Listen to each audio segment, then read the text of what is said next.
ஒரு தெருநாய். அவன் யாருக்கும் சொந்தமில்லாதவன். ஆனாலும் அவன் மனசு மனிதரை விட பெரியது. ஒரு நாள் குப்பை தொட்டியருகில் ஏதோ சந்தேகமான வாசனை. முதல் முறை பின்னடைந்தான். மீண்டும் நெருங்கி நுகர்ந்தான். ஆபத்து என்று அவனுக்கு தெரிந்தது.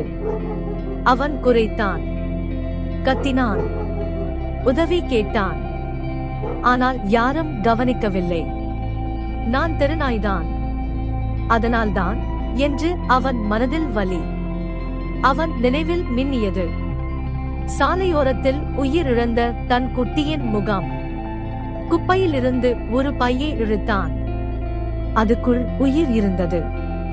ஆனால் ஆபத்து. ஒரு நொடி கண்களை மூடி மூச்சை இழுத்தான். இந்த முறை நான் காப்பாற்றணும் என்ற முடிவு. பையை வாயில் பிடித்து அவன் ஓடினான். கூட்டம், சத்தம், வண்டிகள், சிவப்பு கொடிகள் எல்லாம் கடந்தான். தினமும் சுற்றி வருகிற மருத்துவமனைக்குள் முதல் முறை நுழைந்தான்.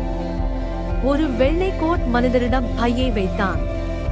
கண்களில் கண்ணீர். அந்த மனிதர் அதிர்ச்சியடைந்து பையை திறந்தார்.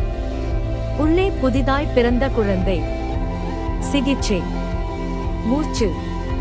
அந்த குழந்தை முதல் மூச்சை எடுத்தது.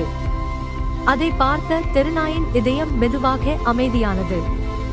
வெளியில் விளக்கு தூண் கீழ் அவன் படுத்தான். ஒரு சிவப்பு கொடி அவன் மேல் பறந்து வந்து போர்வையாக விழுந்தது.